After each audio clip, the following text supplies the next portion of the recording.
Hare Krishna dear devotees అందరికీ దండత్ ప్రణామ్. గీతా జ్ఞాన్ తెలుగు సెషన్కి అందరికీ స్వాగతం. ఆ, సెషన్ స్టార్ట్ చేసే ముందు మనము ఇస్కాన్ శేషాద్రిపురం డీటీస్ యొక్క ఆశీర్వాదం తీసుకుని ముందుకు వెళ్దాము. శ్రీ శ్రీ శ్రీ జగన్నాథ్ బలదేవ్ సుభద్ర మహారాణి సుదర్శన భగవాన్కి జై, పరశురాम भगवान की जय, वामन देव भगवान की जय, निताय चैतन्य भगवान की जय, पंचतत्व की जय, श्रील प्रभुपाद की जय, श्रील गुरुदेव की जय.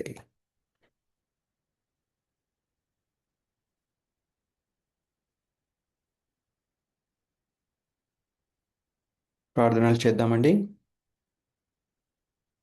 ఓం అజ్ఞానతిమిరాంధస్య జ్ఞానాంజనశలాకయ చక్షురున్మిళితం येन తస్మై శ్రీగురవే నమః.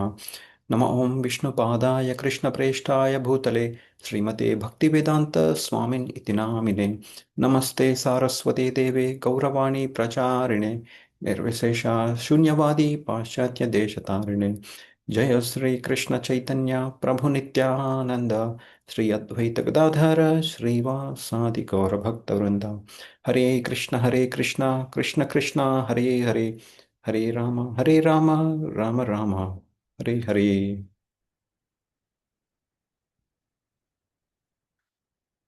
హరే కృష్ణ.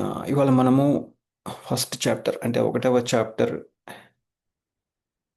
27వ శ్లోకం గురించి మనము చర్చించుకుందాము. ముందు శ్లోకం చదివి తర్వాత ముందుకు వెళ్దాం. బీజీ 1.27. తాన్ సమీక్ష్య స కౌంతేయః సర్వాన్ బంధూన్ అవస్థితాన్ కృపయా పరయావిష్టో విషీదన్ ఇదం బ్రవీత్. హరే కృష్ణ. అందరూ మ్యూట్లో ఉండండి. ఓకే. తాన్ సమీక్ష్య స కౌంతేయః సర్వాన్ బంధూన్ అవస్థితాన్ కృపయా పరయావిష్టో విషీదన్ ఇదం అబ్రవీత్. Translation and purport by Srila Prabhupada. His Divine Grace A.C. Bhaktivedanta Swami Srila Prabhupada. Srila Prabhupada की जय. నానా విధ బంధువులను స్నేహితులను గాంచినంతట కుంతి తనయుడైన అర్జునుడు కరుణగూడిన వాడై ఈ విధముగా పలికెను. హరే కృష్ణ. సో ఎవరైనా చదవాలనుకుంటున్నారా? చదువుతాను ప్రభుజీ. హరే కృష్ణ. హరే ఒక్కొక్కరు చదవండి మాతాజీ ప్లీజ్. లక్ష్మీ మాతాజీ. హరే కృష్ణ ప్రభుజీ. హరే కృష్ణ. హరే కృష్ణ. ప్రణామాలండి. హరే కృష్ణ మహాప్రభుజీ దండవత్ ప్రణామాలు. హరే కృష్ణ. హరే కృష్ణ. భగవద్గీత 1వ అధ్యాయం 27వ శ్లోకం. దండవత్ర ప్రణామాలు. తాన్ సమీక్ష్య కౌంతేయ సర్వాన్ బంధూన్ అవస్థితాన్ కృపయా పరయా విష్ణు విషీదన్నిదమబ్రవీత్. ఆ నానా రకాల బంధుమిత్రులను చూసినప్పుడు కుంతిపుత్రుడైన అర్జునుడు కరుణకు లోనై ఈ విధంగా పలికాడు. Thank you Prabhuji. హరే కృష్ణ. దండవత్ ప్రణామాలు. హరే కృష్ణ. హరే కృష్ణ ప్రభుజీ. తాన్ సమీక్షస్య కౌంతేయః సర్వాన్ బంధూనవస్థితాన్ కృపయా పరయావిష్టో విషీదన్నదమబ్రవీత్. నానావిధ బంధువులను స్నేహితులను కాంచినంతటా కుంతీతనయుడైన అర్జునుడు కరుణను కూడిన వాడైన ఈ విధంగా పలికెను. హరే కృష్ణ ప్రభుజీ. దండవత్ ప్రణామం. హరే కృష్ణ మాతాజీ. హరే కృష్ణ ప్రభుజీ. చరణ ప్రభుజీ. yes please. భగవద్గీత 1.27. తాన్ సమీక్షస్య కౌంతేయ సర్వాన్ బంధూనవస్థితాన్ కృపయా పరయావిష్టో విషీదన్నిదమబ్రవీత్. నానావిధ బంధువులను స్నేహితులను కాంచినంతట కుంతీతనుడైన అర్జునుడు కరుణను కూడిన వాడే ఈ విధముగా పలికెను. హరే కృష్ణ ప్రభుజీ. హరే కృష్ణ. హరే కృష్ణ. హరే కృష్ణ ప్రభుజీ. చదవండి ప్రభుజీ. Yes Mataji please. హరే కృష్ణ. తాన్ సమీక్షస కౌంతేయః సర్వాన్ బంధూనవస్థితాన్ కృపయా పరయావిష్టో విషీదన్నిదమబ్రవీత్. భావము: నానా విధముల బంధువులను మిత్రులను చూడగనే కుంతిపుత్రుడైన అర్జునుడు దయాద్ర హృదయుడై ఇట్లు పలికెను. హరే కృష్ణ ప్రభుజీ. ధన్యవాదాలు. హరే కృష్ణ మాతాజీ. దండవత్ ప్రణామం. ఇంకెవరైనా చదవాలనుకుంటున్నారా? తీసేద్దాను ఆ స్క్రీన్ని. ఓకే. హరే కృష్ణ.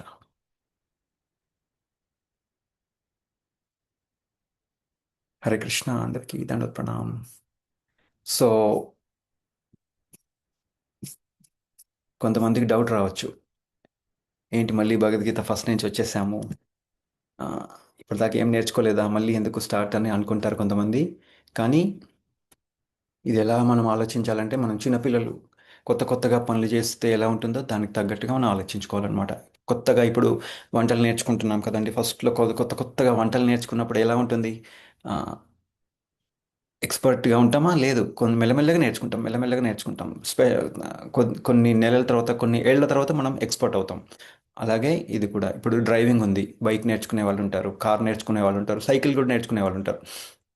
నేర్చుకుంటూ అయిపోయింది, ఇవాళ ఒకరోజు నేర్చుకుంటాను అయిపోయింది అని అంటారు ఎవరన్నా? లేదు. ప్రతిరోజు కొంచెంసేపు నేర్చుకొని పొద్దున సాయంత్రం నేర్చుకుంటూ ఉంటే ఏమవుతుంది? మనం ఎక్స్పర్ట్ అవుతాం అనమాట. అలాగే ఇది కూడా. ఇప్పుడు బిజినెస్ అయినా ఏదైనా కానీ చేస్తూ ఏమవుతుంది? కొత్త విషయాలు అర్థమవుతాయి. మనం ఫస్ట్ ఎట్లాగంటే మనం ఆలోచించాలి. ఒక గ్లాసెస్ మనము బ్లూ గ్లాసెస్ పెట్టుకున్నట్టుగా, బ్లూ గ్లాసెస్ అయిపోయింది, ఇప్పుడు నెక్స్ట్ ఎల్లో అయిపోయింది, నెక్స్ట్ గ్రీన్. అట్లా ఒక కొత్త దృక్పథంతో మనము ఈ భగవద్గీతను నేర్చుకోవడానికి మనము ప్రయత్నిస్తున్నాం అనమాట. ఎందుకంటే మన చేతన మారుతుంది. ప్రతిసారి నేర్చుకున్నప్పుడల్లా, ఒకసారి భగవద్గీత చదివామనుకోండి, మనకున్న నాలెడ్జ్ చేంజ్ అవుతుంది. అలాగే కొత్తవి నేర్చుకుంటున్నాం. అలాగే మన చేతన కూడా మారుతుంది. అంటే మనం యాక్సెప్ట్ చేయడానికి రెడీగా అవుతాం అనమాట. సో అట్లా ఎన్నిసార్లు చదివినా కానీ ఇంకా కొత్త విషయాలే మనము నేర్చుకుంటాం. అందుకని మనము మళ్ళీ భగవద్గీత స్టార్ట్ చేస్తున్నాం. ఓకే. సో ఇక్కడ ముందు ఏం చెప్పారు? ఇక్కడ ముందు వర్సెస్లో అర్జునుడు చెప్తారు కృష్ణుడికి, ఎలా? Krishna the supreme personality of గాడెడ్ రథం స్థాపయమే చ్యుత. ఒకటి ఫస్ట్ అలా చెప్తారనమాట. చెప్పగానే ఓకే, నన్ను అందరినీ చూడాలనుకుంటున్నాను, ఒకసారి యుద్ధానికి వచ్చారు అందరూ, ఒకసారి అందరినీ చూడాలనుకుంటున్నాను. నెక్స్ట్ ఇంకా ఏం చెప్తారు తర్వాత శ్లోకంలో? ఎవరు వచ్చారు? ధార్తరాష్ట్ర ధార్తరాష్ట్రస్య దుర్బుద్ధి అంటే ఈవిల్ మైండెడ్. మూర్ఖులు ఎవరెవరు వచ్చారు? ఈ ఈ ఈ ఆ, ఈ యుద్ధం చేయడానికి ఎవరెవరు వచ్చారు చూద్దాం ఒకసారి, ఈ కౌరవులు ఎవరెవరు ఉన్నారు చూద్దాం ఒకసారి అని తీసుకెళ్ళండి, నన్ను ఒకసారి మధ్యలోకి తీసుకెళ్ళండి అని చెప్తారనమాట. ఆల్రెడీ వాళ్ళు బాధ మీద ఉన్నారు, కసి మీద ఉన్నాడు అర్జునుడు కదండి. ఇన్ని ఘోరాలు చేస్తారు ఈ అర్- ఈ ఈ కౌరవులు మా మీద. అదే ఒకసారి ఆలోచించండి. కృష్ణ పరమాత్మ ఆ రథాన్ని తీసుకెళ్ళి దుర్యోధనుడి దగ్గర ముందో, లేదంటే దుశ్శాసనుడి ముందో ఆ, పెట్టుంటే ఏమయ్యేది? అడిగేదేం లేదు. యు- బాణాలు తీసి టకటక వేసేయడమే ఇంకా, రైట్. అంటే శంఖం ఊరించడము, బాణాలు వేసడము, అంతే, స్టార్ట్ అయిపోయేది. కానీ కృష్ణ పరమాత్మ ఎంత చక్కగా అర్జునుడిని భీష్మ పితామహ దగ్గరికి, ద్రోణాచార్యుల దగ్గరికి, కృపాచార్యుల దగ్గరికి, ఎందుకంటే అందరు లైన్లో నిల్చుంటారు కదండి. అందరూ ఒక గ్రూప్లో ఉండరు, కౌరవులు అందరూ ఒక గ్రూప్లో ఉండరు, లైన్లో నిల్చుంటారు, మధ్యలో సోల్జర్స్ ఉంటారు. సో కనపడేది ఎవరు కనిపిస్తారు? ఎవరు మెయిన్గా చూడాలంటే ఎవరు ఎదురుగున్నారో వాళ్ళే కనిపిస్తారు. సో అందుకని కృష్ణ పరమాత్మ ఎంత చక్కగా తెలివిగా ఆ, భీష్మ పితామహ దగ్గరికి, ద్రోణాచార్యుల దగ్గరికి తీసుకెళ్తారు కదా. ఒకవేళ లేదనుకోండి, ఏమయ్యేది? మనం భగవద్గీత చదివేవాళ్ళమా? లేదు, భగవద్గీత వచ్చేది కాదు, యుద్ధమే స్టార్ట్ అయిపోయేది. శంఖ ఊరించడం, యుద్ధం స్టార్ట్ అయిపోవడం. సో అట్లా. సో ఇక్కడ మనం అర్థం చేసుకోవాల్సింది ఏంటంటే, కృష్ణ పరమాత్మ ఎప్పుడు ఏదైనా చాలా తెలివిగా ఆలోచిస్తారనమాట, రైట్. అది. సో ఇక్కడ పార్థ, ఇంకోటి కృష్ణ పరమాత్మ 25వ శ్లోకంలో అర్జునుడిని పార్థ అంటారు. పార్థ అంటే సన్ ఆఫ్ పృథుని యొక్క బిడ్డ, సన్. అట్లా పార్థ అని పిలుస్తారు. ఎందుకనేది ఒకసారి మనము మాట్లాడుకుందాం. ఏంటది? పృథ అనేది కుంతిమాత యొక్క పేరు అనమాట, యాక్చువల్ పేరు పృథ. ఓకే. ఆ కుంతిమాత యొక్క యాక్చువల్ బయాలజికల్ ఫాదర్ ఎవరంటే శురసేన. ఓకే. ఆయన తన బిడ్డ అంటే కుంతిమాతకి పృథ అని పేరు పెడతారు. ఎందుకంటే ఆయనని కింగ్ పృథు రాజా అని కూడా పిలిచేవాళ్ళు అనమాట. అందుకని తన బిడ్డకి పృథ అని పేరు పెడతారు. సో ఈ శురసేన ఏం చేస్తారంటే, తనకు ఒక అన్నయ్య కూడా ఉంటారనమాట. ఆ అన్నయ్యకి బిడ్డలు ఉండరు. సో ఆయనకి ప్రామిస్ చేస్తారు శురసేన గారు, తన కజిన్. ఓకే. కజిన్ అనమాట. ఆ కజిన్కి ఏం చెప్తారంటే, నాకు ఎవరైతే బిడ్డ ఫస్ట్ పుడతారో ఆ బిడ్డని నేను నీకు ఇచ్చేస్తాను. ఓకే. ఆయన పేరు కింగ్ భోజా, కుంతి భోజ. ఆయన పేరు king Kunti Bhoja. Okay. So కుంతిమాత ఫస్ట్ పుట్టగానే ఆయనకి ఆ బిడ్డని కుంతి భోజ రాజుకి ఇచ్చేస్తారనమాట. ఆయన అడాప్ట్ చేసేసుకుంటారు కుంతిమాతని. ఆయన పేరు కుంతి భోజ కదా, పృథ అనే పేరుని తీసేసి కుంతి భోజ, కుంతి మాత అని వచ్చేస్తుంది. ఆ పేరు కుంతి అని వస్తుంది అనమాట ఆ మాతకి. అందుకనే ఆ, సో కుంతిమాత అని కూడా పిలవచ్చు, పృథ అని కూడా పిలవచ్చు. అందుకనే లార్డ్ కృష్ణ ఏం చేస్తారు, అర్జునుడిని పృథ అని పిలుస్తారు, పార్థ అని పిలుస్తారు, పృథుని యొక్క బిడ్డ అని అట్లా అనమాట. అట్లా సో ఇక్కడ రిలేషన్షిప్ మరి మరి కుంతిమాతకి మన కృష్ణ పరమాత్మకి, కృష్ణ భగవానులకి ఏంటి రిలేషన్షిప్? కుంతిమాత యొక్క ఆ, అన్నయ్య వసుదేవుల వారు. ఓకే, వసుదేవుల వారి బిడ్డ లార్డ్ కృష్ణ అట్లా అనమాట. ఓకే, సో ఇంకా ఏంటి, లార్డ్ కృష్ణ యొక్క చెల్లెలు సుభద్రమాత, రైట్? సుభద్రమాత ఎవరు పెళ్లి చేసుకున్నారు? అర్జునుడికి వివాహం అవుతుంది. సో ఎంత క్లోజ్ రిలేషన్షిప్ కదండి. ఒక రిలేషన్ కాస్త 2 రిలేషన్షిప్స్ అయిపోయినాయి చక్కగా. సో ఇంకా కుంతిమాత ఎప్పుడు అనుకుంటూ ఉంటారు, అంటే ఎప్పుడు పొగుడుతూ ఉంటారు కృష్ణ పరమాత్మ, ఎప్పుడు మనసులో అనుకుంటూ ఉంటారు కృష్ణ పరమాత్మ గురించి. ఈయన మనకు ఒక గైడ్ లాంటి వారు, మెంటర్, ప్రొటెక్టర్. మనకి ఎన్ని కష్టాలు వచ్చినా కానీ కృష్ణ పరమాత్మ చాలా చక్కగా సాల్వ్ చేస్తున్నారు, మనకు చాలా హెల్ప్ చేశారు. మనకి ఏదైనా డౌట్స్ వస్తే ఆయన హెల్ప్ చేయడం, మెంటర్ అంటే గైడ్గా ఉంటున్నారు. సో కుంతిమాత ఎప్పుడు అనుకుంటూ ఉంటారు అనమాట, ఎప్పుడు మేము కృష్ణుడి దగ్గరే ఉండాలి, కష్టాలు ఈ తండ్రి భగవంతుని ప్రార్థిస్తూ ఉంటాడు, మాకు కష్టాలు ఇవ్వండి. ఎందుకు? ఆయన తలుచుకుంటాం కదా ఎప్పుడు. ఆయన డిఫికల్టీస్ రాగానే కృష్ణుని తలుచుకుంటారు. ఆ డిఫికల్టీస్ అన్నిటినీ కృష్ణుడే పోగొట్టుకోవాలి, ఇంకెవరు పోగొడతారు? అట్లా అనమాట.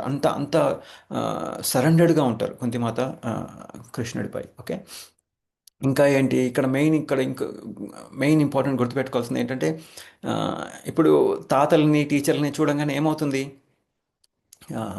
అర్జునుడు ఎమోషనల్ అయిపోతాడు కదా, ఎమోషనల్ అయిపోతారు. సో అందుకనే ముందే చెప్పేస్తున్నారు. ట్రబుల్ ఒకసారి ఏంటంటే మనం బాగా ఎమోషనల్ అయిపోయామనుకోండి, మనకేం గుర్తురాదు, రైట్? అందుకనే ముందే చెప్పేస్తున్నారు, పార్థ అంటే నేను నీ రిలేటివ్ని. సో నీకు ఏదైనా ట్రబుల్ వస్తే నన్ను గుర్తుపెట్టుకో, నన్ను అడుగు. ఏదైనా నీకు ట్రబుల్ వచ్చినా కానీ నన్ను అడుగు, నేను ఇక్కడ ఉన్నా, నేను నీ రిలేటివ్ని. ఎప్పుడు మనము బాగా ప్రాబ్లమ్స్ వచ్చినప్పుడు ఎవరిని అడుగుతాము? మన ఫ్రెండ్స్ని కానీ రిలేటివ్స్ని కానీ అడుగుతాం కదండి, కొత్త వాళ్ళని అడుగుతామా? లేదు. సో ఇక్కడ ముందే కృష్ణ భగవానికి తెలుసు ఈ అర్జునుడు తొందరలో ఎమోషనల్ అయిపోతారు ఈ తాతలని టీచర్లని చూసి. సో ముందే రిలేషన్ని గుర్తు చేద్దాం ఒకసారి, జస్ట్ ఆయనకు తెలుసు. కానీ ఇంకా మళ్ళీ ఒకసారి గుర్తు చేయడానికి, ఓకే నీకు ఏదైనా ఎమోషనల్ ఇష్యూ ఉంటే, ఏదైనా డౌట్స్ ఉంటే నేను ఇక్కడున్నా, నేను నీకు హెల్ప్ చేస్తాను. చూసారా అంత ఎందుకు ఇదంతా చేస్తున్నారు? అర్జునుడికి ఎందుకు అంత క్లోజ్?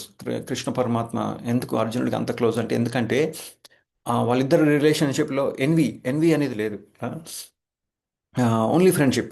వాళ్ళు ఒక ఫ్రెండ్స్ లాగా ఉంటారు, ఇద్దరు చాలా మంచి ఫ్రెండ్స్ లాగా ఉంటారు. అలాగే అసూయ అనేది లేదు వాళ్ళిద్దరిలో. అందుకనే కృష్ణ భగవానుడికి అర్జునుడు అంటే అంత ఇష్టం అనమాట. ఇప్పుడు ఫర్ ఎగ్జాంపుల్ ఏంటంటే, దివాళీ ఉంది. దివాళీ టైంలో ఏం చేస్తారు తల్లిదండ్రులు? పెద్ద పెద్ద పటాకులు వచ్చి చిన్నపిల్లలకి ఇస్తారా? లేదు. చూస్తారు వీడి ఏజ్కి ఏ పటాకులు ఇవ్వాలి, ఏ ఏజ్లో కాకరపోతు ఇవ్వాలి, ఏ ఏజ్లో చిచ్చుబొడ్డి ఇవ్వాలి, ఏ ఏజ్లో భూచక్రం ఇవ్వచ్చు, ఏ ఏజ్లో పెద్ద పెద్ద బాంబులు ఉంటాయి అవి ఇవ్వచ్చు. ఇంకా చిన్నపిల్లలకి ఏం చేస్తారు, లైట్ దుస్తులు కాకుండా కొంచెం మంచి ఉలెన్ క్లాత్ అట్లా ఇస్తారు. ఏదైనా చూపబడిన ఫుల్ షర్ట్ వేస్తారు. కొంతమంది గ్లాసెస్ కూడా పెడతారు, ఎందుకంటే కళ్ళు పోగొట్టుకునే వాళ్ళు కూడా ఉంటారు, దెబ్బలు తగిలించుకునే వాళ్ళు ఉంటారు. సో అందుకనే షూ వేసుకుంటారు. సో అట్లా ముందు నుండే కృష్ణ పరమాత్మ, ఎందుకంటే వాళ్ళిద్దరి మధ్యలో మంచి రిలేషన్షిప్, లవింగ్ రిలేషన్షిప్ ఉంది కాబట్టి ముందే ప్రిపేర్ చేస్తున్నారు అనమాట అర్జునుడిని. అట్లా అనమాట. ఓకే, ఒక లవింగ్ రిలేషన్షిప్ ఉంది అని అర్థం చేసుకోవాలి. ఇంకా ఇక్కడ ఏముంది, ఇప్పుడు అర్జునుడు అందరినీ చూస్తున్నప్పుడు ఏంటి, ధృతరాష్ట్రులు అదే దుశ్శాసన, దుర్యోధన, ఇంకా మంచిదైంది కౌరవుడు కర్ణ రాలేదు. కర్ణ వచ్చుంటే ఇంకా బాగా కోపపడేవాడు, ఎందుకంటే ఆయనే చెప్పేది తొడ మీద కూర్చోబెట్టుకోండి అని, అట్లా ఒక హింట్ ఇస్తాడు అనమాట. సో అందుకనే ఈ మూర్ఖుల దగ్గర కాకుండా తీసుకెళ్ళి చక్కగా భీష్మ పితామహ, ద్రోణాచార్యుల వారు, కృపాచార్యుల వారి దగ్గరికి తీసుకెళ్తారనమాట, రైట్? అట్లా. సో ఇదంతా చూసిన తర్వాత ఏమవుతుంది, ఆయన ఎమోషనల్ అయిపోతారు, రైట్? సో ఇక్కడ గుర్తుపెట్టుకోవాల్సింది ఏంటంటే, అర్జునుడు యాక్చువల్గా నేను యుద్ధం చేయను అనే మూడ్లోనే ఉంటారు. కానీ కృష్ణ భగవానుడికి యుద్ధం చెయ్యాలి, ఎలాగైనా యుద్ధం చేయాల్సిందే అనే ఒక కసి మీద ఉంటారనమాట. ఎందుకంటే కౌరవులు తన భక్తులైన ఈ పాండవుల్ని ఎంతో కష్టపెట్టారు కదండి. సో అందుకనే వీళ్ళందరికీ ఈ అధర్మంగా ఉన్నారు. అందుకనే ఈ కౌరవులకి ఎలాగైనా బుద్ధి చెప్పాలి. నా ఆ, ఆ, నన్ను శరణుజొచ్చిన వాళ్ళకి, నా భక్తులకి మీరు ఇంత ప్రాబ్లం క్రియేట్ చేస్తారా? ఎలాగైనా ఈ యుద్ధాన్ని మ్, చేయాల్సిందే, మీకు మీకు బుద్ధి చెప్పాల్సిందే, రైట్? ఏంటది శ్లోకం ఉంది కదా, పరిత్రాణాయ సాధూనాం వినాశాయ చ దుష్కృతాం ధర్మ సంస్థాపనార్థాయ సంభవామి యుగే యుగే, రైట్? సో అందుకనే ఆ, నాకు ఏదైనా జరిగితే మాత్రం నేను తట్టుకుంటాను, కానీ నా భక్తులకి ఏదైనా అయితే మాత్రం నేను తట్టుకోలేను. సో అట్లా అనమాట. ఓకే, ఇంకా దీనివల్ల ఏమైంది, ఇంకా ఏం చేశారు మనకి? ఈ ఈ యుద్ధం ద్వారా చక్కగా మనకి అర్జునుడిని మధ్యలో పెట్టుకుని అర్జునుడిని ఒక మీడియంలోకి పెట్టుకొని మనకి ఈ భగవద్గీత కూడా మనకి చక్కగా చెప్పారు. మనం చూడండి ఎంత లక్కీగా అర్థం చేసుకోవాలి. జస్ట్ 5,000 సంవత్సరాల క్రితమే ఈ యుద్ధం జరిగింది. మనం రైట్, చాలా మొత్తం కలియుగం 4.2 lakh ఇయర్స్,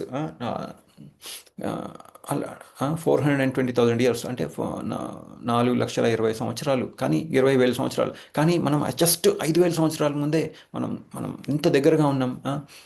అలాగే శ్రీ చైతన్య మహాప్రభు, లార్డ్ నిత్యానంద మహాప్రభు వచ్చి జస్ట్ 500 సంవత్సరాల ముందే, మనం ఎంత లక్కీ అనేది మనం అర్థం చేసుకోవాలి. ఓకే, సో అర్జునుడిని మీడియంగా పెట్టుకొని మనకి ఈ భగవద్గీత కృష్ణ పరమాత్మ మనకి ఇంపార్ట్ చేస్తున్నారు. ఓకే, అలాగే ఇక్కడ ఏంటి ఇంకా వెరీ ఇంపార్టెంట్ థింగ్, కృష్ణ పరమాత్మ ఏదన్నా పని చేస్తే ఒక్క దానివల్ల వచ్చే ఒక్కటి ఉండదు, దానివల్ల వచ్చే రిజల్ట్ ఒకటి ఉండదు.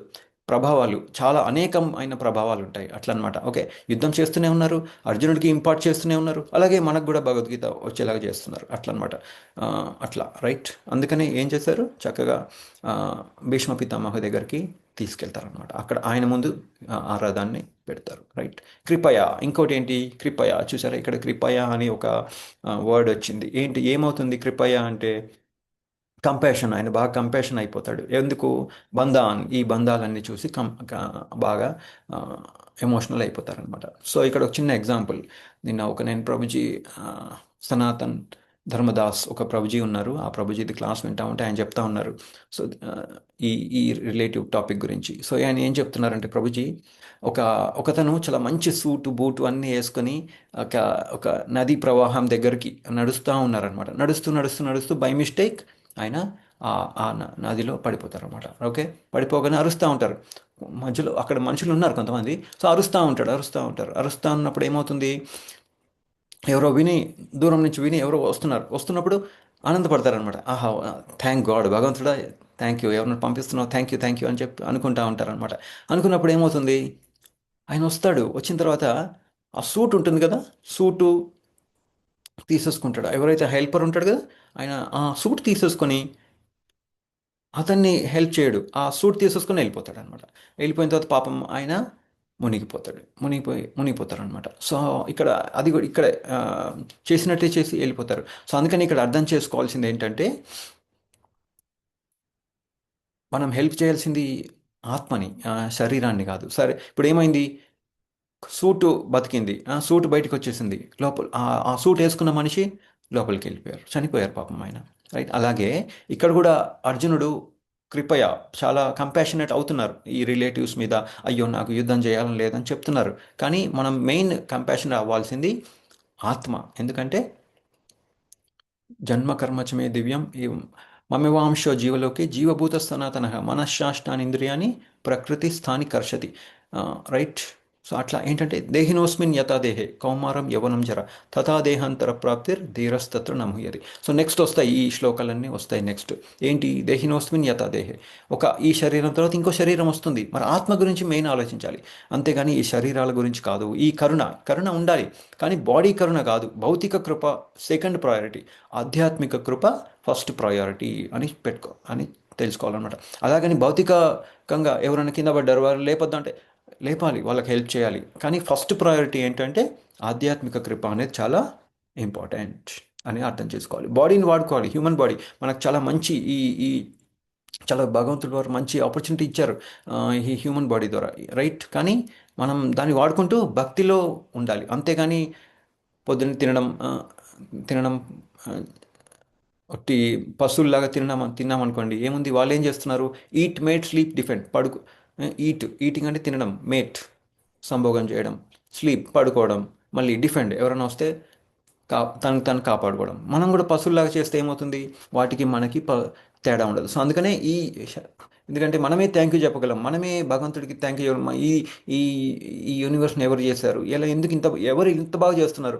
చూడండి, ఇప్పుడు పొద్దున అయింది, నిన్న రాత్రి అయింది, నిద్రపోయాం అందరం, పొద్దున్నే లేసాం కదండి. ఎప్పుడు సూర్యుడు వచ్చేసారు, మళ్ళీ భూమి చాలా బ్యూటిఫుల్గా తిరుగుతుంది తనంతట తానే. ఎవరైనా పట్టుకొని తిప్పుతున్నారా, మోటార్ తిప్పారు ఎవరైనా?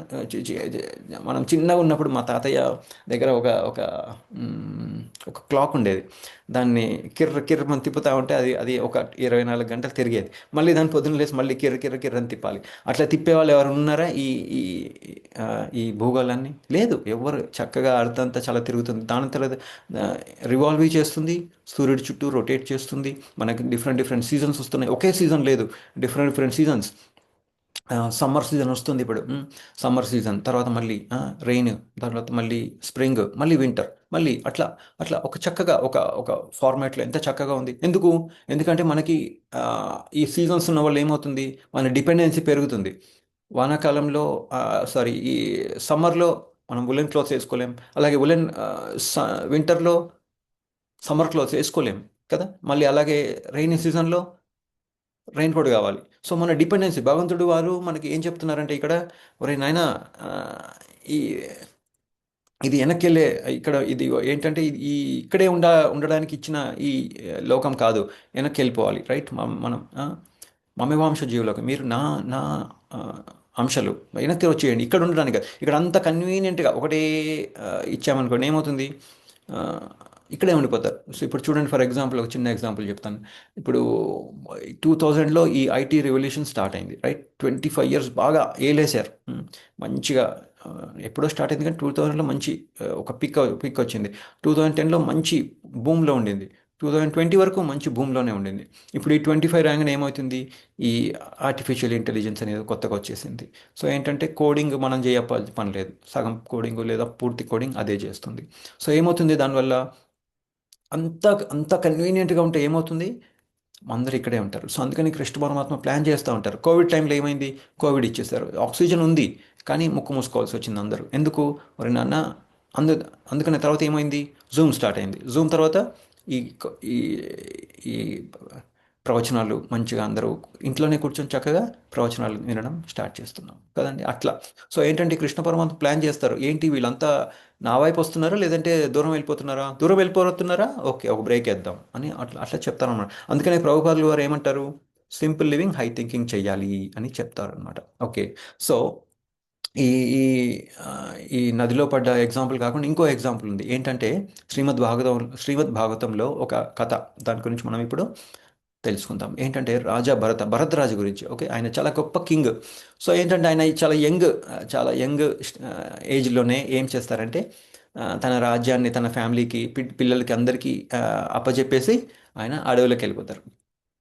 సో తర్వాత ఏమవుతుంది, భగవత్ ప్రాప్తి. ఓకే, ఆయన తెలుసుకోవడానికి, ఓకే ఏంటి నేనెవరిని, భగవంతుడు ఎవరు, భగవత్ ప్రాప్తి కోసం ఆయన అడవికి వెళ్తారనమాట. ఓకే, సో జంగల్లో ఆ అడవిలో తపస్సు చేస్తున్నప్పుడు ఆయనకి ఒక ఆడ జింక కనిపిస్తుంది. ఆడ జింక ప్రెగ్నెంట్ ఉంటుందన్నమాట. ఓకే, బిడ్డ ఉంటుంది లోపల. సో మరి పులి ఉన్నప్పుడు మరి పరిగెడుతుంది కదా జింక, పాపం పరిగెడుతూ ఏంటంటే ఒక పెద్ద ప్లేస్ ఉంటుంది, ఒక గుంతలాగా. ఆ గుంతని దాటాలి. దాటగానే దానికి పాపం దెబ్బలు తగిలి ఆ తల్లి చనిపోతుంది, కానీ బిడ్డకి ప్రసవం ఇస్తుంది. సో ఇంకా మరి ఆ పులేమో అందుకోలేకుండా వెళ్ళిపోతుంది, ఇంకా పులి అక్కడి నుంచి వెళ్ళిపోతుంది. సో అప్పుడు ఏమవుతుందంటే ఈ భరతరాజు అక్కడ ఉన్నారు కదా, ఆయన తపస్సు చేసుకుంటున్నారు, చూస్తారు ఇదంతా చూసి, అరే పాపం జింక బాగా ప్రాబ్లంలో ఉంది, ఈ చిన్న పాపం ఆ తల్లి ఏమో చనిపోయింది, సరే ఈ బిడ్డను నేను చూసుకుంటాను, పాపం దానికి ఏమవుతుందని చెప్పి మంచిగా చూసుకుంటూ దాని మీద బాగా మమకారాన్ని పెంచుకుంటారనమాట. ఓకే, కరుణ, ఇందాక అర్జునుడికి కూడా కరుణ ఉంది కదా, అలాగే ఈయనకు కూడా కరుణ పుడుతుంది ఆ జింక మీద, రైట్. ఎవరైనా తినేస్తారేమో, ఇంకా దాన్ని చక్కగా తన ఆశ్రమంకి తీసుకెళ్ళి దాన్ని మంచిగా చూసుకుంటారు. ఇంకా జింక తినిందా, పడుకుందా, దానికి చాలా ప్రేమ ఇవ్వడము, దానికి కేర్ ఇవ్వడము అన్నీ చూస్తూ ఉంటారన్నమాట. తన కాన్సన్ట్రేషన్ అంతా ఆ జింక పిల్ల మీదనే ఉంటుంది.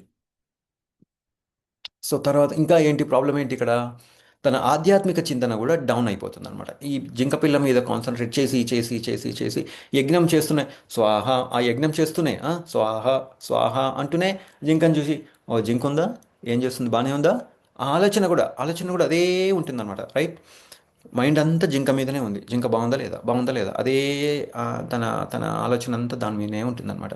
సో తను భక్తి మీద కాన్సన్ట్రేట్ చేయలేకపోయారనమాట.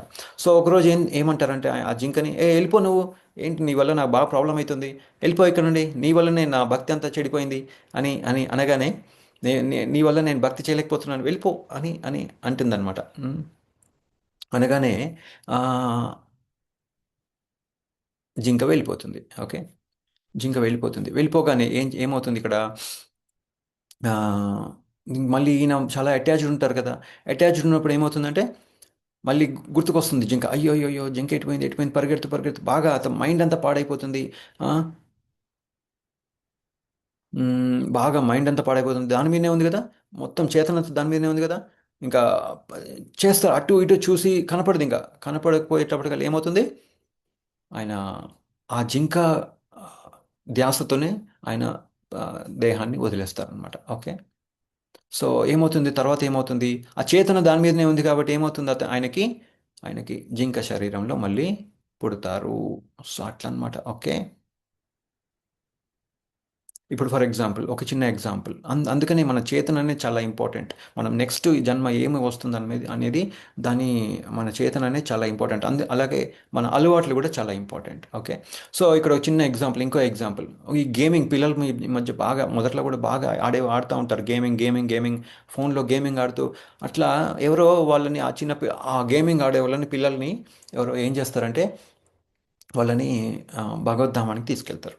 ఓకే, తీసుకెళ్ళిన తర్వాత అక్కడ చూస్తూ చూస్తూ చూస్తూ ఏం ఎలాగని అక్కడ కృష్ణ పరమాత్మ కనిపిస్తారు. కృష్ణ పరమాత్మని దండం ఏం చేస్తారు, అబ్బా కృష్ణ పరమాత్మ ఆహా చూసి చక్కగా దండం పెట్టడము, అట్లా రైట్, పాదాభివందనం చేయడము, అట్లా అబ్బా నాకు చాలా హ్యాపీగా ఉంది కృష్ణుని చూసి అట్లా అనుకుంటాం కదా. కానీ ఆ ఆ పిల్లవాడు ఏం చేస్తాడంటే గేమింగ్ బాగా అలవాటు అయిపోయింది కదా, ఫోన్ తెచ్చుకున్నానండి, ఛార్జర్ ఉందా మీ దగ్గర, ఫోన్ ఛార్జర్ ఉందా అని అడుగుతారు అన్నమాట కృష్ణ పరమాత్మని. ఎందుకంటే ఆయన చేతన అలా ఉంది కాబట్టి. సో ఎందుకంటే అదే చేసి చేసి చేసి ఏముంది, భగవంతుడిని చూసి కూడా ఏం అడుగుతున్నారు ఆయన, ఫోన్ ఛార్జర్ ఉందా అని అడుగుతున్నారు అనమాట. సో అట్లా అందుకనే మన మన చేతన అనేది చాలా ఇంపార్టెంట్. సో ఈ ఈ ఈ ఆ, ఇంకా ఇంకా ఏం చెప్తున్నారు ఇక్కడ, కరుణ ఇంపార్టెంటే, భౌతిక కరుణ చాలా ఇంపార్టెంటే, కానీ సారీ, భౌతిక కరుణ కొంచెం ఇంపార్టెంటే, ఎట్లా దాన్ని ఆధ్యాత్మిక వైపు చూసుకోవడం చాలా ఇంపార్టెంట్ అనమాట. అంతేగాని దాన్ని ఒట్టి భౌతిక గుంపులే చూసుకుంటే తిన్నాను పడుకున్నాను, ఈట్ మేట్ స్లీప్ డిఫరెంట్ చేస్తే ఏమవుతుంది, మనకి ఆ పశువుకి తేడా ఉండదు. సో ఈ ఈ బాడీని శ్రీల ప్రభుపాల్ గురు వారు కూడా అదే అంటారు, ఏంటి బాడీని మంచిగా చూసుకోండి కానీ భక్తి మంచిగా చేయండి అని చెప్తారనమాట. ఓకే, సో సో ఈ ఆధ్యాత్మిక కరుణ వల్ల ఏమవుతుంది, లార్డ్ కృష్ణ చక్కగా ఆ, కృ- అర్జునుడి ద్వారా మనకి భగవద్గీత అనేది నేర్పిస్తున్నారు. ఇది ఒక వాల్యుబుల్ ఆపర్చునిటీ అనేది అర్థం చేసుకోవాలి. ఓకే, మంచిగా మెయింటైన్ చేసుకోవాలి బాడీని, అలాగే మంచి సర్వెంట్, భగవంతుడి యొక్క సర్వెంట్ అవ్వడానికి మనము ప్రయత్నించాలి. ఓకే, ఓకే ఇంకోటి ఆ, ఇంకా నెక్స్ట్ ఏం మనం తెలుసుకుంటాం. ఓకే ఓకే ఇంకోటి కూడా ఉంది, 1 minute. సో ఇంకో చిన్న ఎగ్జాంపుల్, ఓకే ఈ భౌతికము దీని గురించి ఒక చిన్న ఎగ్జాంపుల్ తెలుసుకొని మనము ముగిద్దాము. సో ఇక్కడ ఏమో జరుగుతుందంటే ఒక ఒక రాజు ఉంటారు. ఓకే రాజులు క్షత్రియులు అప్పట్లో ఎంతమంది అయినా పెళ్లి చేసుకోవచ్చు కాబట్టి ఆ రాజు, ఎందుకంటే వాళ్ళ పెద్ద ఇది ఉంటుంది కదా, దాన్ని ఏమంటారు, సామ్రాజ్యం, దాన్ని మెయింటైన్ చేయడానికి, పెద్ద సామ్రాజ్యం చేయడానికి వాళ్ళకి మరి ఆ, పిల్లలు కావాలి కదా. సో అందుకని అప్పట్లో పెళ్లి చేసుకునేవాళ్ళు. ఓకే, క్షత్రియులు కాబట్టి. సో మనం అట్లా ట్రై చేయొద్దండి, ప్రాబ్లంలో పడిపోతాం. సో ఏమిటంటే ఇక్కడ ఒక ఒక రాజు ఏం చేస్తారంటే నలుగురు వైఫ్స్ ఉంటారు. ఓకే, నలుగురు భార్యలు ఉంటారు. సో నాలుగో భార్య, ఓకే నలుగురు గురించి వాళ్ళ రిలేషన్షిప్ ఎలా ఉంది, వాళ్ళ ఆ, ఎలా ఉందనేది చూద్దాం. ఓకే, నాలుగో భార్యని ఆ, చాలా బాగా ట్రీట్ చేసేవాళ్ళు అనమాట, చాలా ఇష్టం, ఎందుకంటే ఆమె చాలా బ్యూటిఫుల్గా ఉంటారు అనుకుంటా. సో అందుకనే చాలా ఆ, ఇష్టం ఆయనకి, అన్ని ఈ వజ్రాలు వైడూర్యాలు అన్నీ ఆమెకి ఇచ్చి బాగా మంచి అంత బాగా కేర్ చేసుకునేవాళ్ళు. ఓకే, థర్డ్ వైఫ్, ఓకే మూడో భార్యని ఆమెను కూడా మంచిగానే ప్రేమించేవాళ్ళు. ప్రౌడ్, బాగా ఆహా మంచి భార్య అని కూడా అనుకునేవాళ్ళు. అందరికీ చూపిస్తారు పక్కనున్న కింగ్డమ్స్ అన్నిటికీ, ఇదిగో చూడండి మా భార్య ఇలా ఉంది అని చూపిస్తాం అనమాట. కానీ అప్పుడప్పుడు భయపడేవాళ్ళు అనమాట. ఈ భార్య నన్ను వదిలేసి వెళ్ళిపోతుందేమో అని అప్పుడప్పుడు ఆయనకి భయం ఉండేది. అలాగే సెకండ్ భార్య ఏమంటుంది, ఆ, ఆ, ఆమె చాలా నమ్మకస్తురాలు ఆయనకి. ఓకే, చాలా పేషెంట్గా ఉంటుంది, చాలా కైండ్, చాలా మంచి మంచి భార్య. తన ఏ ప్రాబ్లంలో ఉన్నా కానీ ఆ, ఆయన తన దగ్గర నుండే హెల్ప్ తీసుకునేవాళ్ళు. ఎటువంటి డిఫికల్ట్ టైం వచ్చినా కానీ ఆమె దగ్గరికి వెళ్ళేవాళ్ళు. ఫస్ట్ వైఫ్ని ఏంటంటే చాలా మంచి, ఆమె కూడా చాలా లాయల్. ఇంకా అలాగే ఉన్న సామ్రాజ్యంలో ఉన్న వెల్త్ ఉంటుంది కదా, అంత ఆ, సంపద, దాన్ని అంతా ప్రొటెక్ట్ చేసేది. అంత చేసినా కానీ ఆమె ఆమె రాజుని బాగానే ఆ, ప్రేమించేది. కానీ ఈయన మాత్రం ఆమెకి పెద్ద ప్రేమించేవాడు కాదు, అలాగే నెగ్లెక్ట్ చేసేవాళ్ళు, ఆమెని నెగ్లెక్ట్ చేసేవాళ్ళు. సో ఇక్కడ ఏమవుతుందంటే లాస్ట్లో ఇంకా మరి ముసలావిడ అయిపోతాడు కదా, జన్మ మృత్యు జరా వ్యాధి అనేది వస్తుంది కదా మన బాడీకి. సో ఏమవుతుందంటే ఆయన రాజు డెత్ బెడ్ అంటే ఇంకా చనిపోయే ముందు ఆ, అందరినీ పిలుస్తారనమాట. పిలిచి ఇంక నేను వెళ్ళిపోతున్నాను, ఎవరు వస్తారు నాతో పాటు అని అడుగుతారనమాట.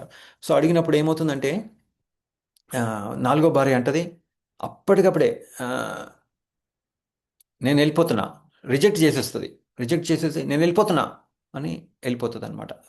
అప్పటికి నేను రాను, నీతో పాటు నేను రాను, నేను వెళ్ళిపోతున్నా అని అంటుంది. నెక్స్ట్ థర్డ్ మూడవ భార్య ఏమంటుంది, తను కూడా ఆ, నేను రాను నీతో పాటు అని చెప్పి వేరే వాళ్ళని పెళ్లి చేసేసుకుంటుంది. రెండో భార్య ఏం చేస్తుంది, తన నేను నీతో పాటు వస్తాను, కానీ ఎక్కడి దాకా వస్తాను, నీ సమాధి వరకే వస్తాను, అంతకంటే అంటే అది ఉంటుంది కదా, గ్రేవ్ యార్డ్ ఉంటుంది కదా, అక్కడ దాకే వస్తాను, అంతకంటే నేను రాను, సమాధి దగ్గరకు వస్తాను, అంతకంటే నేను రాను ఇంకా ముందుకే అంటుంది.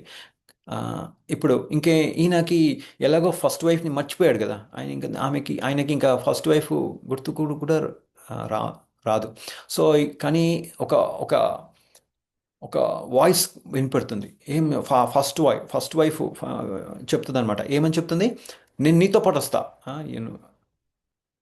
నువ్వు ఎక్కడికి వెళ్ళినా కానీ నేను నీతో పాటు వస్తా. ఆమె చాలా చాలా మాల్నరిష్డ్, ఏం తినదు పాపం, నెగ్లెక్ట్ అయిపోయింది కదా, అయినా కానీ ఏమంటది, నువ్వేమీ బాధపడకు, నువ్వు ఎక్కడికి పోయినా కానీ నేను నీతో వస్తా అని అని అంటుందన్నమాట. సో ఇక్కడ ఏంటి, ఇక్కడ ఈ 4 వైఫ్స్ ఎవరు, ఆ, దేనికి రిప్రజెంట్ అవుతుంది అనేది ఇక్కడ మనం తెలుసుకుందాం. ఏంటంటే ఫోర్త్ వైఫ్ ఏం చేసింది, టక్కన వెళ్ళిపోయింది కదండి. అది ఎవరంటే మన శరీరం అనమాట. మనం చనిపోగానే మన శరీరం ఉంటుందా, రెండు విడిపోతాయి కదా, అట్లా అనమాట.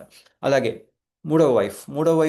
మూడవ భార్య ఎవరంటే మనకున్న పొసెషన్స్, మనకి ఎన్నో ఉంటాయి కదా, ఈ వెల్త్, సంపద, స్టేటస్, ల్యాండ్, ఇళ్ళు ఎన్నో ఉంటాయి కదా, అవి అనమాట. అవి ఏమవుతాయి, థర్డ్ వైఫ్ ఏం చేసింది, వేరే దగ్గరికి వెళ్ళిపోయింది. అలాగే మన పొసెషన్స్ అని ఏమవుతాయి, మన ఓనర్ నుండి మన ఓనర్షిప్ మారిపోయి మన వేరే వాళ్ళకి వెళ్ళిపోతాయి కదండి, పిల్లలు కానీ అట్లా అట్లా వెళ్ళిపోతాయి. అలాగే సెకండ్ వైఫ్ ఏం చేస్తుంది, ఏమంటుంది ఇక్కడ, వాళ్ళు ఎవరంటే మన బంధువులు, మిత్రులు.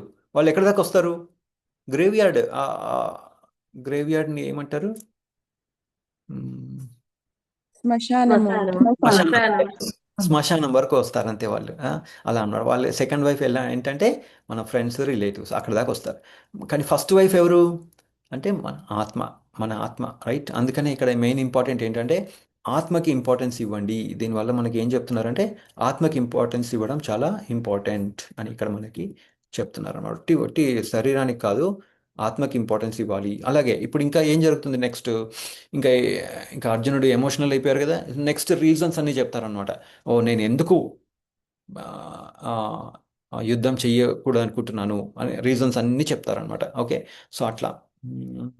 సో అందుకనే మనం ఏం చేయాలి, ఈ ఈ ఈ ఆత్మ, అందుకనే మనము భౌతిక కరుణ ఇంపార్టెంటే, కానీ ఈ ఆధ్యాత్మిక కరుణ చాలా ఇంపార్టెంట్. సో మనం ఏం చేయాలి మరి, ఈ భగవద్గీతని అందరికీ బుక్ డిస్ట్రిబ్యూషన్ అందరికీ వ్యాపించడము, ఇట్లాంటి క్లాసెస్ అందరికీ చెప్పడము. అలాగే ఇప్పుడు నేను విన్నది అరే ఇది బాగుంది మీరు కూడా వినండి అని వాళ్ళకి చెప్పడము. ఏదైనా ఎన్నో క్లాసెస్ ఉంటాయి కదా, మన ఇప్పుడు హర్ గ్రేస్ నితాయసేవని మాతాజీ చెప్తున్నారు. అలాగే ఎంతోమంది మాతాజీస్, ఎంతోమంది ప్రభుజీస్ ఎన్నో చెప్తూ ఉంటారు, మంచి మంచి క్లాసెస్ ఇస్తున్నారు. వాళ్ళందరి క్లాసెస్ మనం ఎవరైనా నచ్చింది అనుకోండి, వేరే వాళ్ళకి ఇచ్చామనుకోండి, చెప్పలేం. ఎవరైనా ఇటువైపు రావచ్చు కదండి, భగవంతులు ఎవరు అనేది తెలుసుకోవడానికి. వాళ్ళు కూడా వాళ్ళ చేతన కూడా మారచ్చు. సో అట్లా ఇంకా ఫెస్టివల్స్ ఎప్పుడైనా ప్రసాదం డిస్ట్రిబ్యూషన్ చేయడము, ఫెస్టివల్స్ ఉన్నప్పుడు మనం ఎన్నో ఫెస్టివల్స్ మొన్న అద్వైతాచార్య యొక్క మనము ఆవిర్భావం సెలబ్రేట్ చేసుకున్నాం. దాని తర్వాత మళ్ళీ నిత్యానంద మహాప్రభు యొక్క ఆవిర్భావం, రైట్, నిత్యానంద త్రయోదశి జరుపుకున్నాం.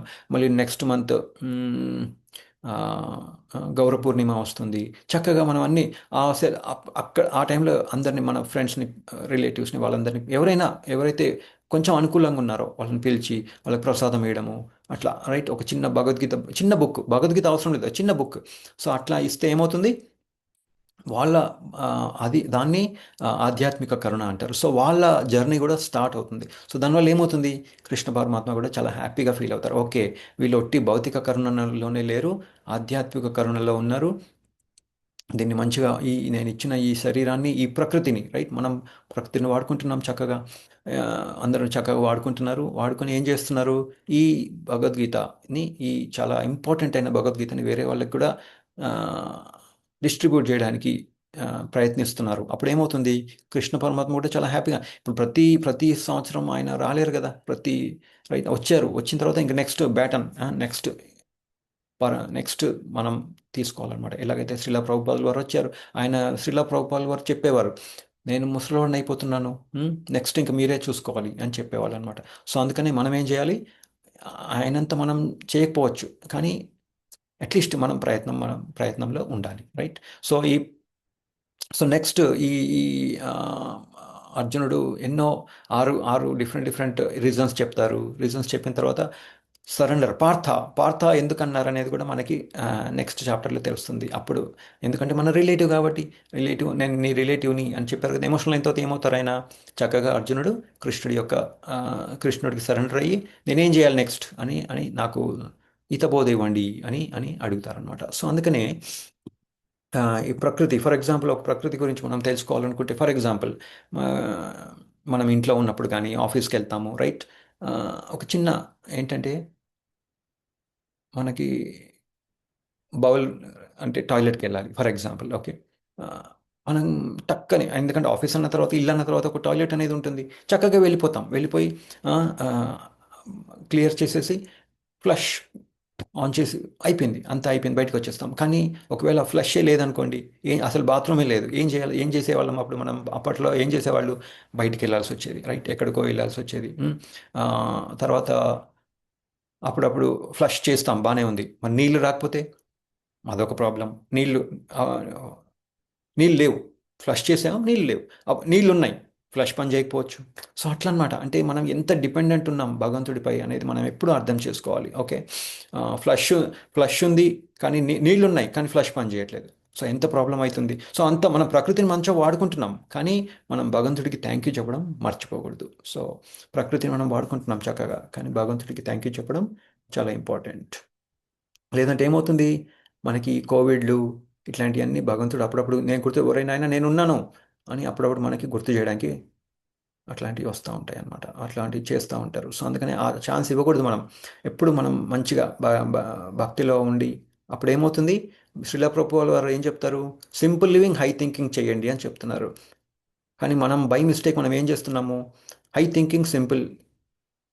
హై లివింగ్ సింపుల్ థింకింగ్ చేస్తున్నాము. సో అందుకని మనం ఏం చేయాల్సింది ఏంటంటే సింపుల్ లివింగ్ హై థింకింగ్ చేయాలి. అప్పుడు మనం చక్కగా భక్తిలో ఉండొచ్చు. వేరే వాళ్ళని కూడా భక్తిలోకి మనందరం కలిసి భక్తులు అవ్వడానికి ప్రయత్నించవచ్చు. అలాగే మనతో పాటు వేరే వాళ్ళని కూడా జాయిన్ చేయొచ్చు. సో అప్పుడు కృష్ణ పరమాత్మ కూడా చక్కగా హ్యాపీగా ఫీల్ అవుతారు. నేను లేకపోయినా కానీ చక్కగా వీళ్ళు కొంచెం ప్రయత్నిస్తున్నారు. సో ఏం చేస్తారు మరి కృష్ణ పరమాత్మ, మనకు కూడా హెల్ప్ చేస్తారు. వీళ్ళు ఏదో హెల్ప్ చేస్తున్నారు కదా, వీళ్ళకి నేను కూడా కొంచెం హెల్ప్ చేస్తాను, అట్లా అనమాట, okay. So thank you dear devotees, దండోత్ ప్రణామం అందరికీ. మళ్ళీ నెక్స్ట్ శ్లోకంలో అర్జునుడు ఏం చెప్తారు, ఎందుకు యుద్ధం చేయనని చెప్తారు అనేది మనం నెక్స్ట్ శ్లోకంలో తెలుసుకుందాం. హరే కృష్ణ అందరికీ దండోత్ ప్రణామం. హరే కృష్ణ ప్రభుజీ, దండోత్ ప్రభుజీ, హరే కృష్ణ. ప్రభుజీ చాలా చక్కగా చెప్పారండి. ధన్యవాదాలండి. దండోత్ ప్రణామం అండి. హరే కృష్ణ ప్రభుజీ.